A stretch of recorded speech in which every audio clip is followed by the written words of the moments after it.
बिस्मिल्लाहिर्रहमानिर्रहीम, अस्सलाम वालेकुम। उम्मीद है आप लोग खैरियत से होंगे। बच्चों, लेक्चर सीरीज़ का हम लेक्चर नंबर 63 रिकॉर्ड कर रहे हैं। मैथमेटिक्स 10 और यूनिट 2 है और 2.7 के हम जिस क्वेश्चन पर बात करेंगे इस लेक्चर में, दैट इज़ क्वेश्चन नंबर 11। ये बिल्कुल ऐसा ही है जैसा हमने क्वेश्चन नंबर 10 प्रीवियस लेक्चर में डिस्कस किया। ध्यान से देखें, ये एक्स स्क्वायर वाई स्क्वायर है, इसके साथ एक्स वाई नहीं है।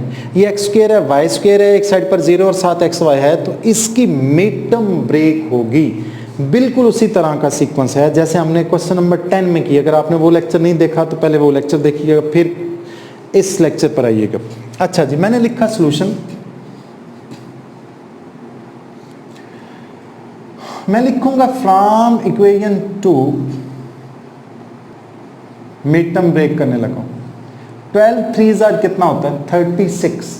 36 के ऐसे दो फैक्टर के -5 बने, बड़े आराम से बन सकता है। 9 4 9 और 4 को एडजस्ट करेंगे तो 5 बड़े आराम से बनता है। मैंने लिखा 3x के -9xy plus 4xy -12y² is equal to 0। इन दोनों में से क्या कॉमन आएगा? x, बल्कि 3x आपने कॉमन लिया तो रह जाएगा x -3 3 9y प्लस यहाँ 4 और 12 से कॉमन आएगा 4, y और y स्क्वायर से कॉमन आएगा y, तो यहाँ भी रहेगा x -3y is equal to 0। ये जो सेम है इसको कॉमन लेके क्या कहूँगा? 1 टाइम लिखूंगा x -3y और साथ आएगा 3x plus 4y is equal to 0। अब आपने करना क्या है कि इन दोनों फैक्टर्स को किसके इक्वल रखना है? 0 के। किसके इक्वल रखेंगे बच्चों? 0 के। ओके, इन दोनों फैक्टर्स को मैंने 0 के इक्वल रखा, इसको भी और इसको भी, तो मेरे पास आएगा कुछ इस तरह से। इम्प्लाइज दैट डालूंगा x -3y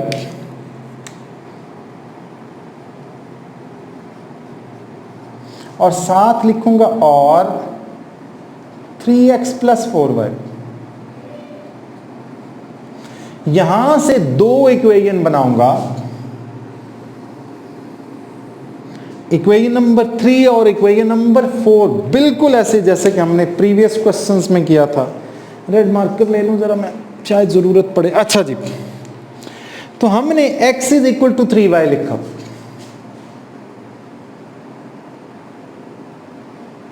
दरम्यान में लिखूंगा और फिर अगर यहां से x निकालना हो तो x is equal to -4y divided by 3। I hope कि इतनी कैलकुलेशन अब आपको आती होगी। x is equal to -4y divided by 3, इसको मैं कहूंगा इक्वेशन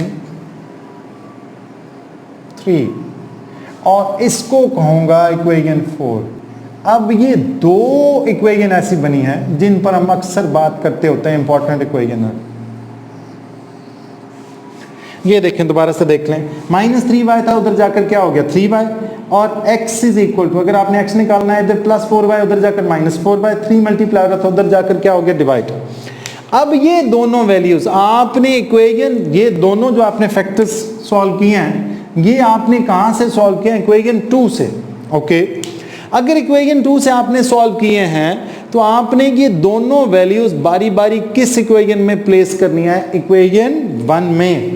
कहां प्लेस करेंगे? इक्वेशन 1 में। तो मैं लिखूंगा put x is equal to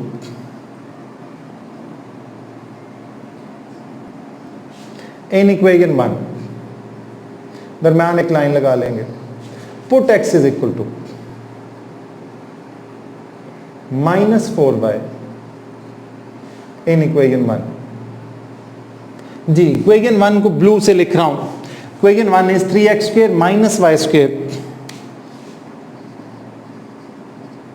-y² is equal to 26।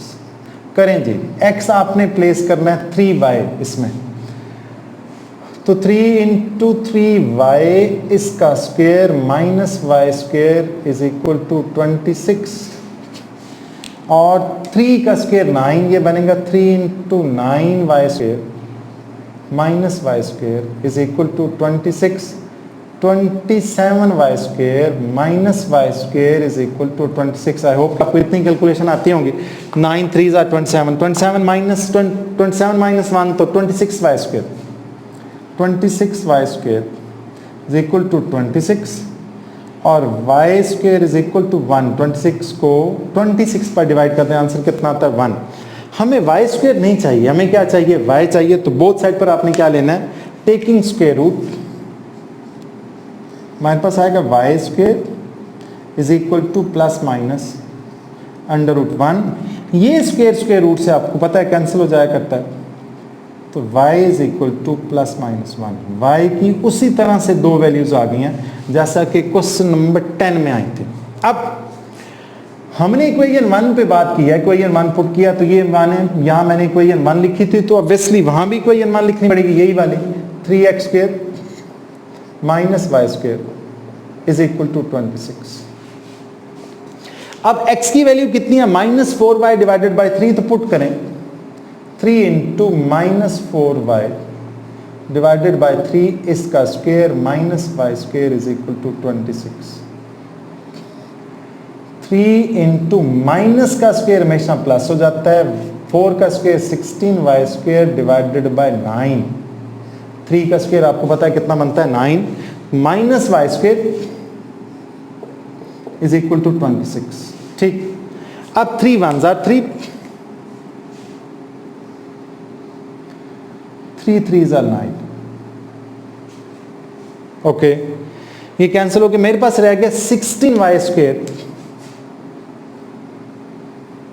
Divided by 3 minus Y square is equal to 26। बच्चों अगर हमने इस 3 को रिमूव करना है तो मैं इसको भी 3 से मल्टीप्लाई कर दूंगा, इसको भी 3 से मल्टीप्लाई कर दूंगा, इसको भी किससे मल्टीप्लाई कर दूंगा 3 से। पूरी इक्वेशन को किससे मल्टीप्लाई कर दूंगा 3 से, तो मैं लिखूंगा multiplying with 3 on both sides, multiplying with 3 on both sides. चलें जी, बोथ साइड पर मल्टीप्लाई कर रहा हूँ, डायरेक्ट कर रहा हूँ। आई होप कि आपको ये वाला आता होगा। जब इसको 3 से मल्टीप्लाई करूंगा ये बनेगा 16y स्क्वायर। ओके, क्यों बोला, ये 3 से कैंसिल हो जाएगा, इसको 3 से मल्टीप्लाई करूंगा माइनस 3y स्क्वायर, और 26 को 3 से मल्टीप्लाई करूंगा आंसर बनेगा 78। अब 16y square minus 3y square बनेगा 13y square is equal to 78। 78 divided by 13, calculator answer show करेगा 6। y square is equal to 6। हमें तो क्या चाहिए, y स्क्वायर नहीं चाहिए, हमें y चाहिए। तो हम क्या करेंगे, बोथ साइड का स्क्वायर रूट ले लेंगे, तुम्हारे पास बनेगा y is equal to plus minus 6 और इसका अंडर रूट।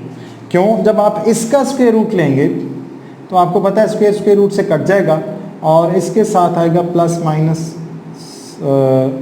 ये, तो हमारे पास आएगा क्या, इसका स्क्वायर रूट से कैंसिल, इसका जब आप स्क्वायर रूट लेंगे तो हमारे पास कितना बनेगा प्लस माइनस अंडर रूट 6। ये फर्दर सॉल्व नहीं हो रहा, मैंने एक स्टेप जो है थोड़ा सा शायद आप लोगों को कंफ्यूज करे तो डायरेक्ट कर दिया, नहीं करता, मेरे पास स्पेस कम थे।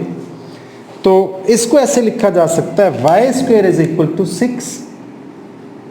ये तो सीधा सीधा आ गया, ठीक है। हमने बोथ साइड का स्क्वायर रूट लेना है तो मेरे पास आ जाएगा y square is equal to 6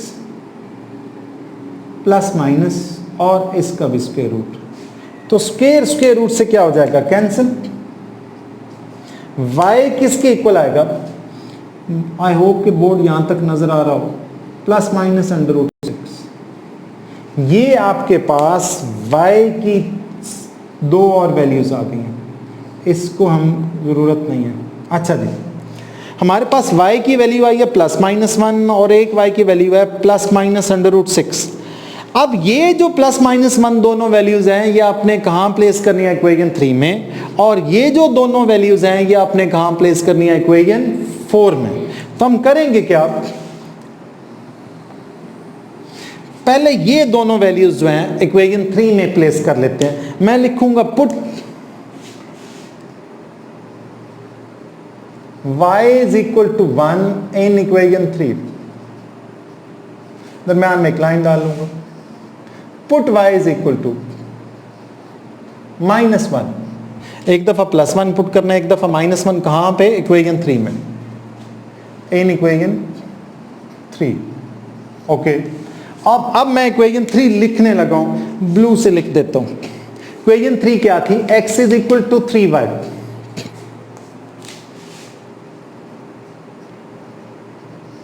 यहां भी लिख देता हूं, x is equal to 3y। एक दफा आपने प्लेस करना है y इज इक्वल टू 1, और एक दफा आपने प्लेस करना है y is equal to -1। Place करने लगा हूं, x is equal to 3 into 1, x is equal to 3। Similarly x is equal to 3 into -1 और x इज इक्वल टू -3। अब हमारे पास दो ऑर्डर पेयर बन चुके हैं जिसमें x की वैल्यू 3 और y की 1, और सेकेंड ऑर्डर पेयर में x की वैल्यू -3 और y की कितनी है, -1।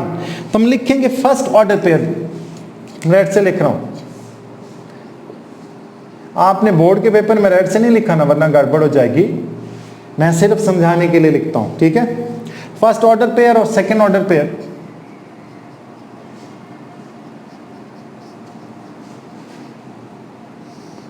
फर्स्ट ऑर्डर पेयर आपका बनेगा 3, पहले x की वैल्यू आती है हमेशा, आपको पता है 1, और ये बनेगा -3 और -1। अब मैंने ये दोनों वैल्यूज +√6 और -√6 कहां प्लेस करना है, इक्वेशन 6 में। ओके, तो मैं अब लिखूंगा, नाउ पुट x नहीं है, sorry y is equal to √6 in equation 4, और साथ उसी तरह से put y is equal to -√6 in equation 4। अब मैं इक्वेशन 4 लिख रहा हूं, क्या थी equation 4, x is equal to -4y divided by 3, x is equal to -4y divided by 3। कर रहा हूं जी वैल्यू प्लेस, एक दफा y की वैल्यू √6, ठीक है जी, मैंने लिखा x is equal to -4 into √6 divided by 3, और x is equal to -4 into -√6 divided by 3। अच्छा, याद रखें इसकी फर्दर सिंप्लीफिकेशन हो सकती है, मुझे लगता है बुक वाले ने शायद नहीं की हुई तो रहने दें, बस यहाँ तक ही कर लें। x इज इक्वल टू, वैसे फर्दर इसकी सिंप्लीफिकेशन हो सकती है, x is equal to -4 √6 divided by 3, तो ये आपका ये ऑर्डर पेयर बनेगा थर्ड ऑर्डर पेयर। ये x की वैल्यू आ चुकी है, order pair third order pair बनेगा। पहले x की वैल्यू हम लिखते हैं हमेशा -4 √6 डिवाइडेड बाय 3 और √6। अब आपने x is equal to minus minus plus हुआ तो 4 √6 डिवाइडेड बाय 3, ये x की वैल्यू आई, तो फोर्थ ऑर्डर पेयर लिखेंगे, fourth order pair that is 4 √6 divided by 3, और क्या था -√6। अब आपने चारों ऑर्डर पेयर्स को क्या करना है, एक फर्दर सॉल्यूशन में लिख देना। सॉल्यूशन सेट में मैं लिखूंगा solution set is equal to first second third fourth, जिस मर्जी सीक्वेंस लिखने कोई फर्क नहीं पड़ता। 3 1 -3 -1, 3 1 -3 -1, -4 √6 डिवाइडेड बाय 3, -4 √6 डिवाइडेड बाय 3 और साथ आएगा √6 और साथ है 4 √6 डिवाइडेड बाय 3